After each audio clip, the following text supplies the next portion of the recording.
Okay, so this is part two of my awakening story and journey of the path that I've been on. And so if you haven't seen part one, that is something you might want to check out. But this section is going to be really about more being in my work. So there was a really difficult awakening that I was going through, becoming a channel, becoming a medium. I left out of there that I had a very intense vocal awakening that occurred for me through this process, where when I was a child, um, I had been made fun of that I couldn't sing. And so I thought that I could never sing, so I never did. And I always repressed my voice in song, held it back, was quiet in singing. And I experienced a really intense radical awakening in my voice. And that became one of my healing gifts. And the tools that I use most often, honestly, when I'm doing my work, when I'm doing shamanic work, energy work, healing work, working on myself, others, or in ceremony, channeling beings, and song and tone and frequency. And that became a big part of my practice in my world. But I knew that I needed more training. And so I was going to receive mentorship in structural body work from a master in that work. And I went to 2 different massage schools and learning how to be with people, touch people, to energy work modalities, shamanic modalities, and just learning all of these skills that we need to learn at some point, running around doing trainings. And some of it really resonated with me. Some of it was less so. For me, a lot of it was just being proud that I could be worked on and not like completely be overwhelmed energetically and start, shaking and trembling and and speaking in tongues and so on. And I did a lot of yoga. I did a lot of breath work. I did a lot of qigong and movement practice, and a lot of dance practice, and moving my body and being in nature as much as possible, and running in nature as much as possible, and praying as much as possible. And surrounding myself with things that helped me, which were things like crystals and stones and rocks and beauty. Making altars became really a big part of my practice. And I began working as a practitioner, but I was working as a bodywork practitioner primarily for quite a while. And I was basically lying to people, telling them to come for pain and that I was doing these modalities, but I wasn't telling them about the deeper shamanic work and energy work that I was doing. And I knew that I was lying, and I was getting from my guides, you're lying, you have to stop lying. You really need to let people know what you're doing. You need to come out. You need to be honest with yourself and with others. You need to channel in front of groups of people. And they told me this for quite a while, and I was a very big no. I did not want to channel in front of groups of people. That sounded horrendous, horrible, absolutely no possible way that I was going to do such a thing. And I did not want to do this. So I held it back, I held it in, but I began to talk more with my close friends about it more and meet people who were more on that path, and to start to feel safer at being able to discuss it more with my clients a little bit and let them in a little bit deeper into what I was doing and starting to change things. But I was getting this information. You have to. And I happened to be at a festival at a festival in Oregon, and I was sitting and listening to music. It was at night, and I got this message: you need to go to this one specific place. And I didn't understand why that was true, but I do what I'm told. And so I did go there, and people were starting to gather in a circle for a ceremony. And that basically they were going to bring their energy together and send it out into the world. And like we had been doing all weekend, because it was, this beautiful hippie festival. And, but it just kept not quite happening. Like they were waiting for something to happen. And in the meantime, more and more people came in, and there was a musician that came in playing a drum, hung drum, and they were having us hold hands. And holding hands was always really, really challenging for me throughout my awakening, because I would start to feel energy so intensely that it was like being electrocuted. It was like having lightning move through my body.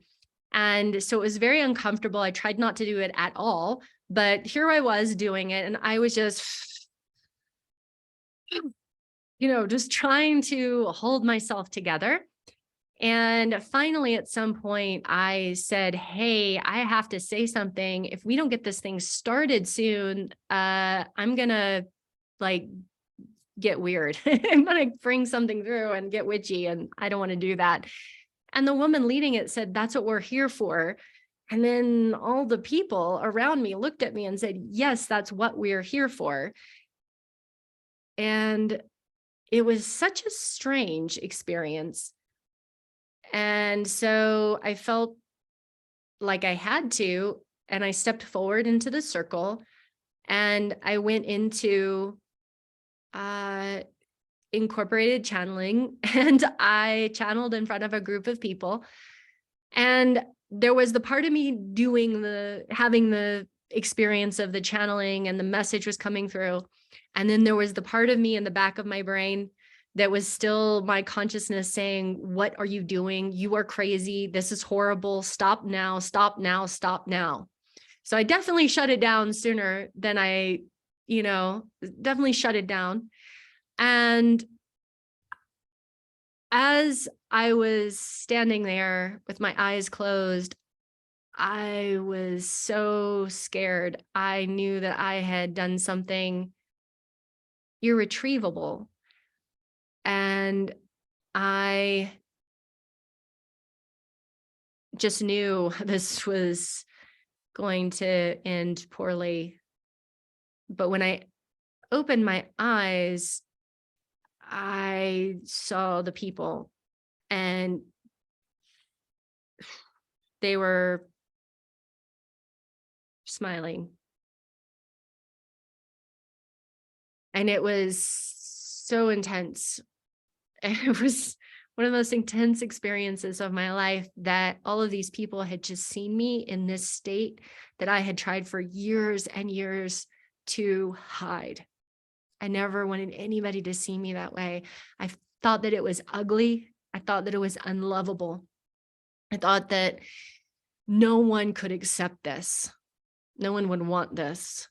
It was ugly. It was, in some ways, I saw it as something that was shameful, disgusting even. And then there were these people who were like, yeah, grateful, happy, appreciative, accepting, loving, kind. And it transformed something in me. It awakened the part of me that felt like, maybe this is okay. Maybe I'm okay. Maybe they were right all along. And so I made deeper commitments and deeper devotions, deeper dedications to this work and coming out. I didn't know what to do next, but I knew I was going to do something.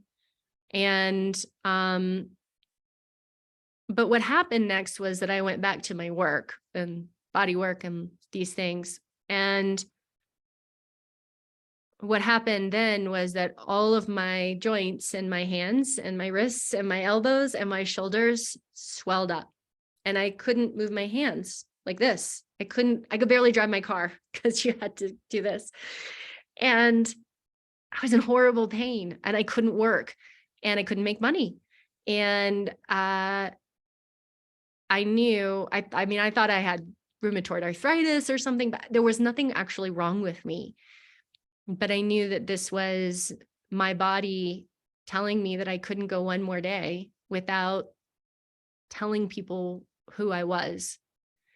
And so I started talking about it on Facebook, and I started getting pictures taken of myself in more of who I was. And I changed copy.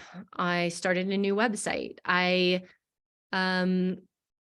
created events. I created these Transformance healing events, which were shamanic channeled healing events. I would lead people through really intensive movement, breath, and sound. And I would move through the space for about 3 hours nonstop, offering channeled information for them and for the group, for the collective, and healings, extractions, all kinds of things. Very intense work, very, very intense. And those were very hard on me because I still felt a lot of stuff that came up for me from my past lives, from times when these things didn't work or I was harmed, and for just trying to figure out how to fit into this society being this. And I doubted myself a lot. I questioned what I was doing. I questioned what was coming out of my mouth all the time. Like, why would I say that to this person? Why would I do this? Why? Like, that's not okay. And then later I would find out that it was really exactly what they needed, exactly what they wanted, you know, what they really like deeply, deeply needed to be told. And so I started speaking more, sharing more of myself and who I was. And I would say that that was the big coming out and really declaring. And I started telling my clients that I was doing different work.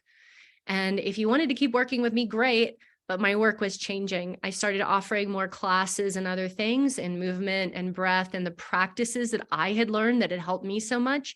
And I started doing more talking and mentorship in my session work, and doing more specifically shamanic and energetic work in my session work, and no longer selling body work. Still touching people and working in that way as they needed in the sessions, but not selling it as that. So that's my coming out story. Oish. And honestly, I'm so glad that I'm doing this now, because years ago, if I told this story, I would be all hot and weird about it. So I'm going to stop here, because this is where I've been coming out, and this is me doing my work and just seeing lots of clients and helping people and caring for people and being honest and being truthful. So hopefully this video is encouraging you, if you've been hiding in the closet, stepped back, lying, that you will come out and just a little bit more, share yourself just a little bit more. Like, we really need you. We really need you. And I know that I could have helped people doing whatever I was doing before, but I wouldn't have helped as many people, and I wouldn't have helped people in the way that I have now. So please receive that for yourself. Receive that gift, because I will tell you that uncovering yourself in a vulnerable expression of who you truly are, whatever that is the most beautiful gift that you can give yourself. It's freedom, joy, expansion, expression. It is so delicious. It's a not to miss. Please, not to miss in this lifetime. In the next video, I'm going to talk a little bit about, as I started doing my work more, some of the stuff that I came up against and discovered about my work and about spiritual community, healing community, and the challenges that have come up for me doing this work.